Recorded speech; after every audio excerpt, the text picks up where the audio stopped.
Lunes 26 de julio, saludos señoras, señores, bienvenidos un día más a este espacio informativo, a esta revista de prensa, a nuestro paseo por el kiosco diario, el paseo por las portadas de los periódicos que se editan en la provincia de Córdoba, Diario Córdoba, ABC de Córdoba y también, como siempre, el Día de Córdoba. Repaso a la prensa digital.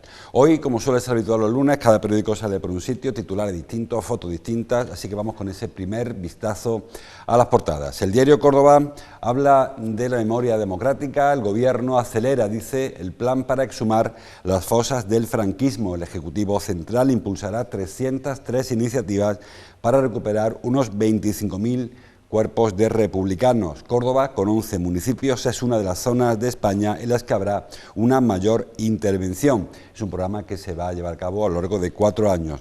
La foto de Paco González titula El mejor apoyo para los más vulnerables. Sonrisa de Lunares dice atiende a decenas de niños a pesar de las dificultades por la pandemia. El pie de foto, un niño recibe terapia en el centro de rehabilitación de Sonrisa de Lunares. El diario ABC, los temas son de ámbito nacional, tanto la foto como el titular. El titular para una encuesta, el cambio de ministro no logra frenar la caída de Sánchez. Bueno, la caída, el descenso de Sánchez, ya hablaremos de caída cuando se produzca definitivamente, sé que se produce, pero de pronto, por el momento hay un descenso. Según esta encuesta, el PSOE se dejaría, si hubiese elecciones, 19 escaños desde las últimas generales frente a los 50 que ganaría el Partido Popular, que sumaría mayoría absoluta junto a Vox. Según esta encuesta, el PSOE pasaría de 120 escaños que tiene ahora a 101, la franja roja de la izquierda, la parte alta es lo que tendría si hubiese elecciones ahora, la de abajo la que tiene. El PP pasaría de 89 a 139, sacaría 38 escaños más que el PSOE. Vox pasaría de 52 a 37, perdería en torno a 15 escaños, que son los que pasa, de ellos una parte importante pasa al PP. Y Unidas Podemos, que también pierde apoyos, pasaría de 35 a 23. Como saben, hay batacazo, por ejemplo, de Ciudadanos, que pasaría, se quedaría, no lo encuentro, no sé si es que ni siquiera aparece ya, no aparece, sí, se quedaría con 2, tiene 10 y pasaría a tener 2. Bueno, pues son sondeos que ha hecho GAD3 para el grupo, para ABC, y que bueno, son fotos fijas del momento. Es verdad que queda mucha legislatura, queda media legislatura y que el Gobierno también tiene momento para recuperar. La foto para Santiago de Compostela, ya fue día de Santiago, el patrón de Galicia, como saben, y los Reyes estuvieron en la Comunidad Autónoma Gallega, hicieron entrega de las medallas, también la ofrenda del apóstol, etcétera. El discurso del rey, dice el diario ABC, apela a la unidad de España que asegura nuestra convivencia. En la ofrenda al apóstol, don Felipe reivindica la corona como puente entre pasado y futuro. Pasado, presente y futuro, dijo el rey en esta ofrenda. Una ofrenda, por cierto, la que estuvieron, son los actos, los que tuvo el presidente del Gobierno, también estuvieron las dos ministras gallegas, Nadia Calviño y Yolanda Díaz, las dos son de La Coruña. Yolanda Díaz de un pueblo de La Coruña y Nadia Calviño de Coruña capital. El diario El Día, titulares para la salud, para la sanidad. El 97% de los cordobeses, dice, de más de 50 años están ya inmunizados, ya han recibido al menos una dosis. No, creo que son las 2 dosis en este caso. Julio, dice, marca un nuevo récord de vacunas inyectadas en Andalucía con 2,8 millones, un total de 33 municipios de la provincia tienen una incidencia superior a 500 casos. La foto, una foto que firma Rafa del Barrio, estabilizado el peor incendio del verano. El fuego arrasa 870 hectáreas en Villarrasa y lo convierte en el más grave del año en Andalucía. Desde el estado, según la foto, en el que ha quedado la finca de Esa Nueva tras el paso de las llamas y un par de asuntos más que ahora iremos desgranando. Bueno, por empezar por lo más cercano, nos quedamos con las vacunas, porque el resto, como he dicho, es información de ámbito nacional o regional. El diario El Día titula que el 97% hemos visto de los cordobeses ya tienen inmunidad, los mayores de 50 años, que es el grupo más vulnerable, que es el grupo que más preocupa, que más ha preocupado desde el principio de la pandemia a las autoridades sanitarias, y ya hay un 97% con la pauta completa, con las 2 dosis de la vacuna, o con una de Janssen, si correspondiera a algún momento vacuna de Janssen. Pauta completa, inmunización.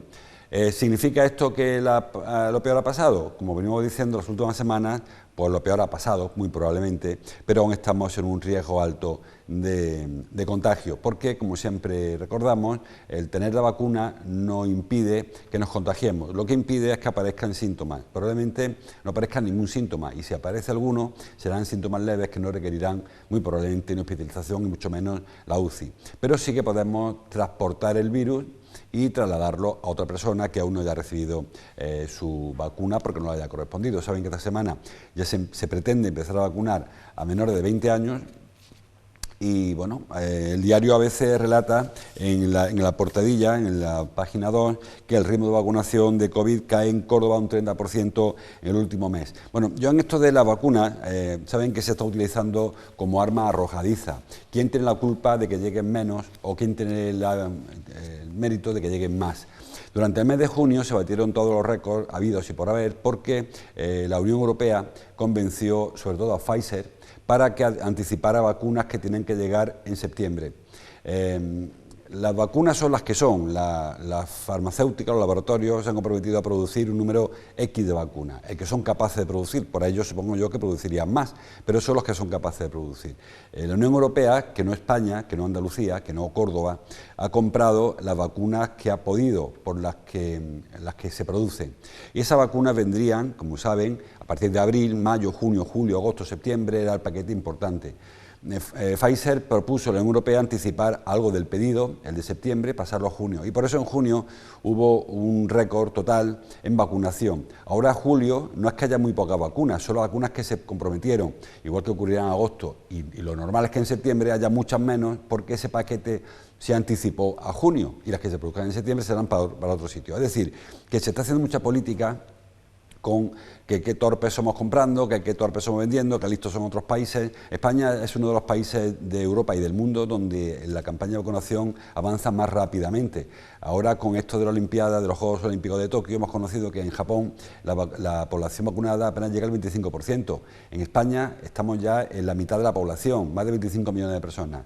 En cuanto a Córdoba, lo está leyendo o lo han leído antes, el 90% de los mayores de 50 años tiene la pauta completa. Es decir, que el ritmo de vacunación, a pesar de que ha caído un 31% con respecto a final de junio, que es cierto, no es un ritmo de vacunación malo. Lo que pasa es que se está utilizando las vacunas como arma arrojadiza para criticar la gestión de un gobierno y para alabar la propia. Cuando la Junta pone muchas vacunas dice que qué bien lo hacemos, cuando pone pocas dice que qué mal lo hace el otro, y al contrario los gobiernos. Cuando quedan vacunas sin administrar, qué mal lo hace, y cuando faltan vacunas la culpa es de la Unión Europea. Y me parece que no debería ser esa la estrategia, pero en fin, no nos sorprenderemos ahora de la capacidad de nuestros políticos para aprovechar cualquier momento para lanzarse sus pullas. Les decía, llevamos dos días, desde el viernes no tenemos datos de contagios, todo apunta a que el ritmo de contagios se está frenando, no significa que haya menos contagios ahora que el viernes, probablemente hoy las cifras sigan subiendo, pero el ritmo, repito, ha ido decreciendo. El achatamiento que decía el doctor Simón de la curva. Las curvas, cuando empiezan a crecer, los contagios, hay un momento en el que empiezan a doblarse la curva y antes de empezar a bajar. Bueno, pues según los expertos epidemiológicos y sanitarios, la curva empieza a achatarse, empieza a aplanarse, que es el paso previo a que comience a bajar. No obstante, y lo digo sin datos oficiales porque no ha habido datos ni el sábado ni el domingo, todo apunta a que el número de hospitalizaciones se está frenando porque, como saben, es un proceso, hemos hablado muchas veces de esto, son 3 olas consecutivas, las de las gráficas. La primera ola es la de los contagios, la segunda la de las hospitalizaciones y la tercera la de los fallecimientos. Normalmente tiene un desfase de 15 días de uno con otro, es decir, primero se contagian las personas, 15 días después acaban en el hospital y 15 días después, muchos de ellos, algunos de ellos, pues pierden la vida. Lógicamente, cuando el pico de la primera ola llega arriba, el pico, La segunda le faltan 15 días, la de las hospitalizaciones.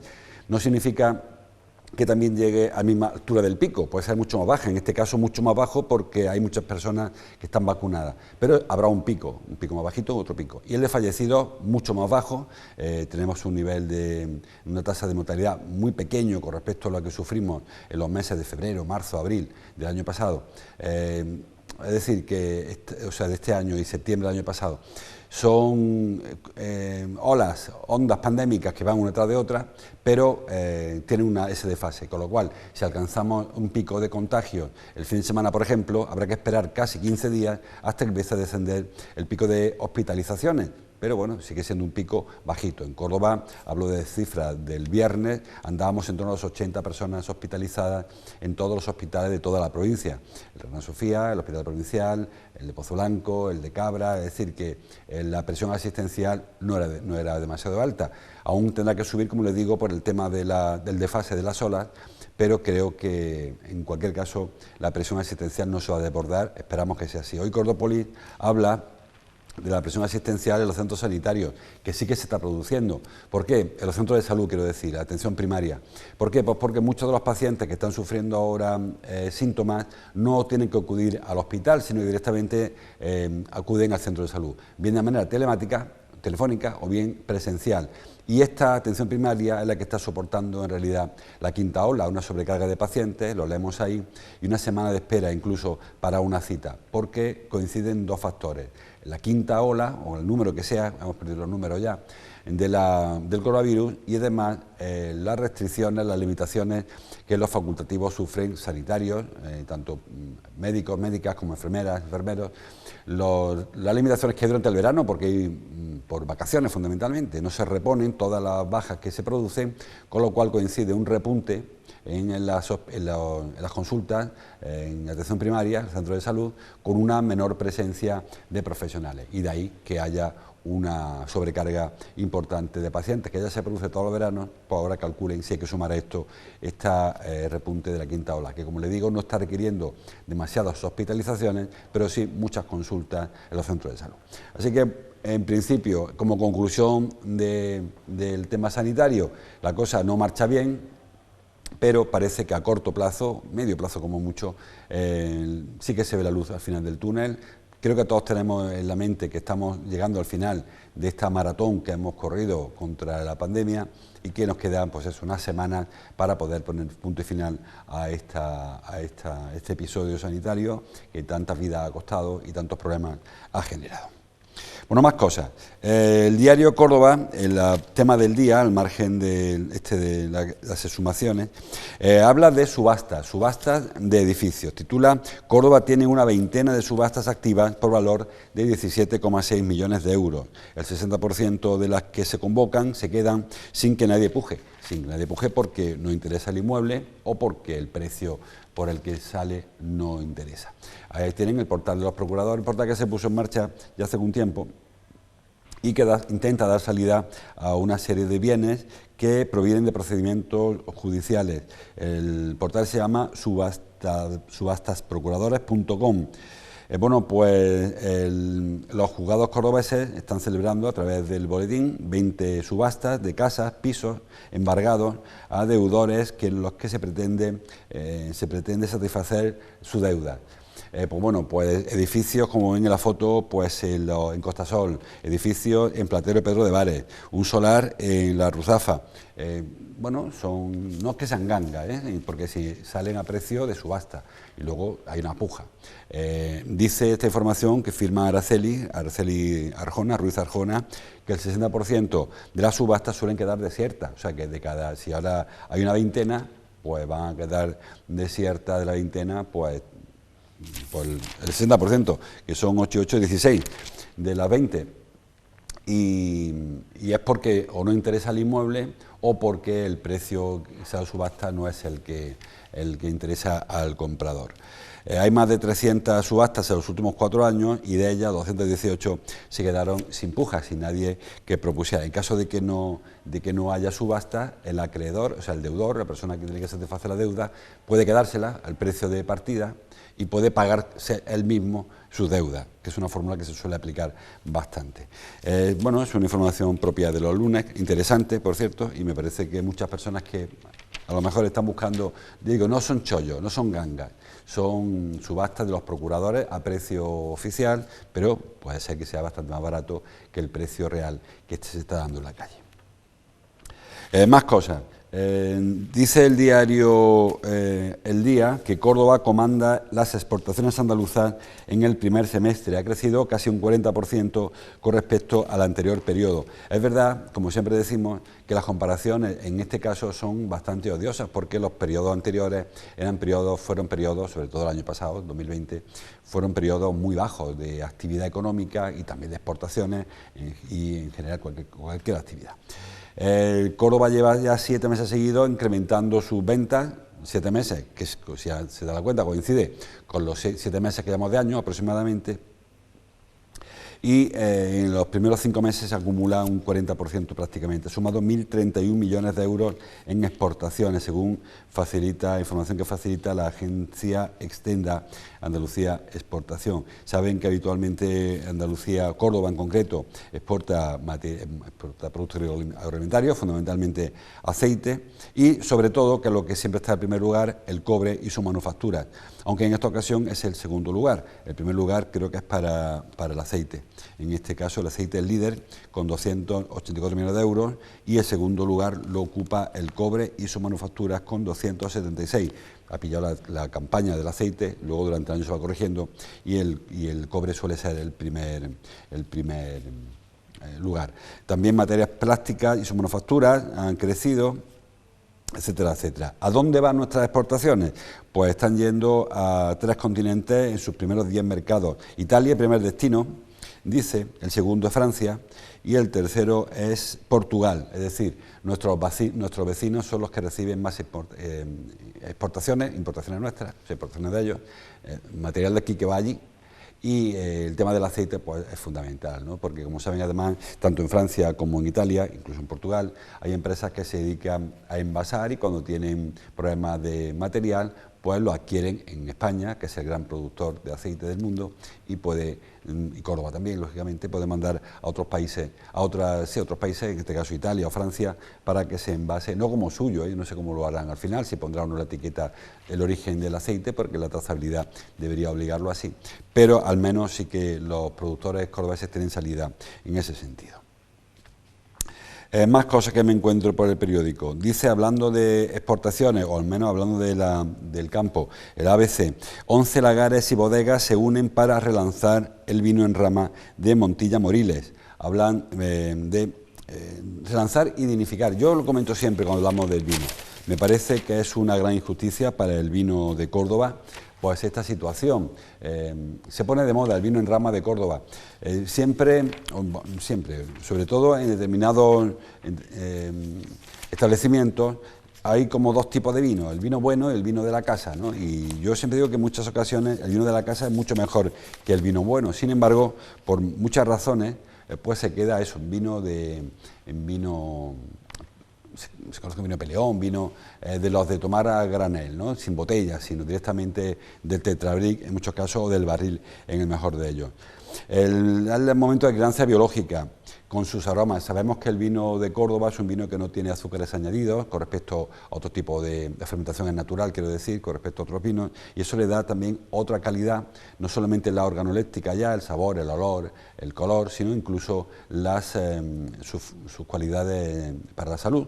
Y me parece que, como siempre he dicho desde hace muchísimo tiempo, es una injusticia para el vino de Córdoba que no haya alcanzado los niveles de optimización. Cuando se hablan de 5 o 6 grandes denominaciones de origen, tipos de vino, hablamos de Rioja, de Ribera, de Penedès, de Albariño, de Sanlúcar, de Jerez, y no se acuerda nadie de que en Montilla Moriles hay vinos de excelente calidad. Bueno, cualquier tipología de vino, señala esta información, puede tomarse en rama, desde el joven hasta el fino, pasando por el oloroso y el amontillado, y sin embargo, pues eso, nosotros como que despreciamos un poco nuestro vino, y cuando queremos celebrar algo, acudimos a vinos de fuera, en lugar de tirar los vinos de casa, que se puede contar perfectamente con ellos sin necesidad de darle mucha más vuelta. Como siempre decimos, es cuestión de marketing, y que el buen producto no se vende solo, hay que venderlo, hay que saber manejarlo. La foto del diario El Día corresponde a ese incendio de Huelva que les contaba antes, la de esa nueva, también hay un incendio en Sierra de Gerena, pero en fin, parece que tanto uno como otro están controlados, y hay que recordar que estamos en una época de riesgo alto, altísimo, de incendios forestales, que las autoridades nos reclaman en ese sentido mucha responsabilidad, evitar incendios en el campo. Este incendio que está habiendo ahora entre Tarragona y Barcelona, que parece que hasta ahora es el peor, ojalá que sea el peor, no haya otro peor, quiero decir, de los que se están combatiendo en España, este incendio parece que se ha originado en una colilla mal apagada o en un chispazo de un motor de explosión de un vehículo, lo cual nos lleva a dos actividades que están prohibidas, tanto el tema de fumar en el campo, donde haya posibilidad de provocar un incendio, como el tema de meter el vehículo en lugares donde es fácil que se active un incendio. Hemos visto en muchas ocasiones cómo hay personas que van con su moto de campo por espacios complicados que en un momento dado pueden provocar un chispazo. Precaución, e intentamos evitar, porque lo que se pierde en un rato tarda muchísimo tiempo en recuperarse, no está la cosa como para perder monte, como para perder bosque, porque no estamos para esos lujos. Más cosas que nos quedan por ahí. Hablando de medio ambiente, titula el diario El Día que el CREA de Los Villares ha recuperado a la mitad de 448 animales ingresados. El CREA es el Centro de Recuperación de Especies Amenazadas, que es un centro de la Junta de Andalucía, que hay en Los Villares, donde pues los animales que se encuentran con daños pues van para intentar salvarlos. Según la información que publica el diario El Día, que parte del delegado de Medio Ambiente de la Junta, de Josep Aloisio, la mitad de estos animales que entran en Los Villares son pollos, que son volantones, que se caen del nido, no son capaces de regresar, se hieren o se lastiman al caer del nido y que se quedan en tierra expuestos pues, a que llegue una alimaña, llegue un animal y se lo coma. Entonces pues se recuperan, se llevan al centro al CREA, y ahí pues son atendidos. Habitualmente son fracturas. También, aparte de estos volantones, hay muchos casos de electrocución de animales que vuelan, que chocan contra los cables de los tendidos eléctricos y sufren una electrocución. Hay algunos que fallecen, que mueren, lógicamente, y otros que no, que tienen unos daños que se suelen recuperar. También hay linces que sufren atropellos o que sufren caídas, fundamentalmente atropellos. En fin, son 400 y pico las especies que se ingresan, y más de la mitad son recuperados, y la mitad de estos que se recuperan o de los que ingresan son, como le digo, volantones. Habitualmente son especies amenazadas, es decir, si ustedes se encuentran una paloma con una rota, pues quizás en el CREA no la atiendan, porque no es una especie amenazada, y bueno, pues la vida es así, si una paloma se muere, pues se morirá. Hablamos de especies como el buitre, por ejemplo, o el lince, o alguna especie que están amenazadas, y que cuando se encuentran los senderistas o agentes de medio ambiente, se encuentran una especie así, pues se coge su coche, se lía una mantita y a los Villares a ver si son capaces, que habitualmente lo son, de sacar adelante a ese animal. Bueno, más cosas que vienen a los periódicos. Vamos terminando. El diario ABC nos recuerda que se está celebrando el 800 aniversario del fallecimiento, se está conmemorando del fallecimiento de Alfonso X el Sabio. El rey, bueno, se celebra sobre todo en Sevilla, que es donde murió este hombre, donde murió este rey. Pero también recuerda el ABC que Alfonso X el Sabio vivió en Córdoba y fue el último rey que vivió en el Alcázar Viejo, el Alcázar que está donde ahora el Palacio Episcopal, aproximadamente, entre el Palacio del Obispo y el Palacio de Congresos, en esa manzana, incluso el seminario también, ahí estaba el Palacio de los Califas, el palacio que probablemente donde nació el rey Rodrigo, el rey visigodo. En ese espacio era la zona gubernamental, probablemente en la última etapa de la Córdoba romana, también en la etapa visigoda y probablemente, o casi seguro, la etapa califal. De hecho, los baños del Alcázar, los baños califales, pertenecían a ese Alcázar viejo. Alfonso X el Sabio vivió en este Alcázar durante un tiempo y se dio cuenta que era pequeño, fue quien promovió la construcción del Alcázar de los Reyes Católicos, el que ahora conocemos, que es posterior a él, pero sí que él fue quien invitó a esta construcción, ¿no? Fernando III el Santo fue quien conquistó Córdoba, Alfonso X el Sabio quien planteó esta reconstrucción, y luego fue Enrique XI quien promovió definitivamente la construcción del Alcázar. Pero es un aniversario que Córdoba no va a celebrar, según señalan los compañeros de ABC, se le han olvidado a las autoridades conmemorarlo, o simplemente no ha interesado y se le ha cedido protagonismo a Sevilla, donde sí que sabemos que vivió, donde puso su corte, vivió y murió el rey sabio, el rey Alfonso X el Sabio. Bueno, por hacer un último repaso, hemos visto la foto en el diario Córdoba de Sonrisa de Lunares, una ONG, una asociación que atiende a pequeños vulnerables. Como siempre decimos, y en esta pandemia quizá haya sido la nota que más haya que destacar, existen muchas asociaciones en Córdoba, en España, que atienden a personas desde el altruismo, desde la solidaridad. Una de ellas es Sonrisa de Lunares, que presta atención, como señala el diario Córdoba, de fisioterapia, logopedia, psicológica, familiares y a niños con patologías graves y crónicas. Es una como otra, en este caso miran a Sonrisa de Lunares como puede mirar a cualquier otra asociación, señala esta información que tienen sus acuerdos con el Hospital Reina Sofía para terapia. Pero son muchísimas las asociaciones que están dando cobertura allá donde no llegan los servicios públicos, ni de la Junta de Andalucía, en el caso de la sanidad, ni de servicios sociales o de dependencia, etcétera, cada cual en su área, ¿no? Creo que yo siempre he apostado por lo mismo, porque sea el Estado en todas sus facetas, el Gobierno central, Junta de Andalucía, ayuntamientos, diputaciones, que sea el Estado el que garantice pues estas necesidades de la población y que no fuera necesario que existiesen estas ONG para hacerse cargo de los servicios que el Estado no cubre. Pero lamentablemente eso es como es, no como queremos que sea, y al final hace falta que existan estas ONG, a las que hay que felicitar y agradecer su trabajo, que se ha visto especialmente útil durante este año y medio de pandemia, donde ha habido muchos servicios que se han dejado de prestar, o bien no ha habido cobertura para hacerlo, o bien simplemente es que la misma exceso de usuarios los ha hecho inviables. Así que hay que felicitarlo. Habla el diario Córdoba también del teletrabajo, titula que el auge del teletrabajo hace más difícil la desconexión en vacaciones. Hay varios estudios de los psicólogos que hablan de la necesidad, de la obligación de cortar en vacaciones. Las vacaciones no solamente son un espacio para irse a la playa, o irse a la parcela, o irse de viaje a Cancún, sino sobre todo para hacer un paréntesis en una actividad frenética del día a día. El trabajo, sobre todo el trabajo intelectual, más que el físico, se va acumulando, y a intelectual me refiero de la cabeza, no que haya que ser filósofo. Digo que es un trabajo que se va acumulando, se va amontonando día a día, y hace falta un parón en el cual hagamos un poco el reset, ¿no? El reseteo de toda la información y empezar de cero. Con el tema del teletrabajo es cierto que se han habilitado espacios en nuestro domicilio, en nuestras casas, para continuar el trabajo.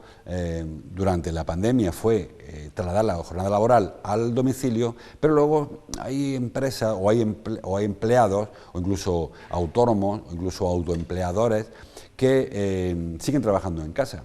Y que como llegan las vacaciones, el ratito al día pues lo sigo echando, porque no me cuesta, porque me da igual, porque me levanto temprano, y aun como me levanto temprano, pues he hecho una horita solamente por mirar los correos. Como le digo, los psicólogos, los expertos en esta materia, nos sugieren, nos proponen, casi nos exigen que hagamos este reseteo, que paremos el trabajo y que ya habrá otro que lo haga en nuestro lugar cuando es un trabajo por cuenta ajena, o habrá que empezar donde lo dejamos en el caso de que sea un autónomo, porque lo primero es la salud, y es fundamental que tengamos ese punto y aparte, de acabar el periodo del curso laboral, un descansito y volver en septiembre, o cada cual cuando pueda. Igual el de vacaciones son de 10 días o de una semana, tampoco hace falta coger 5 meses para resetear, pero sí que hay que hacer ese paréntesis. Y terminamos hablando de deporte. El diario El Día habla de las Olimpiadas, Juegos Olímpicos. ha ido la cosa regular o bien. No, para Julia Figueroa, la cordobesa de judo, cayó en segunda ronda, no funcionó la cosa. Mireia Belmonte tampoco le fue bien. En fin, tenemos opciones. Le fue mejor al hockey hierba, que también entrena a un cordobés. En fin, ahí tenemos todavía muchas posibilidades. En cuanto al deporte más local, señala el diario ABC que el número de abonados al Córdoba Club de Fútbol bate récord en la categoría. Ya son más de 4.000 los abonados. Hay más abonados en Córdoba que capacidad para la mayoría de los campos contra los que se va a enfrentar el Córdoba. Casi ahí, el abonado del Córdoba son casi la población de algunos, o la mitad de la población de algunos de los municipios donde jugaremos esta temporada. Muchos abonados, 4.345 fieles, según señala nuestro compañero y amigo Fernando López Munzón en ABC, una cifra para la ilusión de que la afición va a seguir con el Córdoba. Hay ganas de ver fútbol en Córdoba, hay ganas de ver esa camiseta nueva que el otro día conocimos, en este caso la lleva Javi Flores, ver esa camiseta y ver al Córdoba, pues bueno, hacer una buena campaña y conseguir pronto el regreso primero a primera RFEP. La cifra del Córdoba es récord para su categoría, para la segunda RFEP, es superior a muchos equipos de primera RFEP, incluso superior a equipos de segunda división, es decir, que la cantidad de abonados es muy importante para un equipo que va a jugar en cuarta categoría del fútbol. Hay equipos de segunda que no van a conseguir fichar a 4.000 abonados para que vayan cada domingo al estadio, o sea que ilusión hay y ahora hace falta que acompañen los éxitos deportivos. No da tiempo para más, se les dejo con la programación habitual de la casa. Les invito como cada día a que sigan informándose en internet, en el kiosco, en la radio, la televisión sobre todo. Mañana, si les apetece, volvemos a vernos. Hasta entonces, como siempre, gracias por su atención.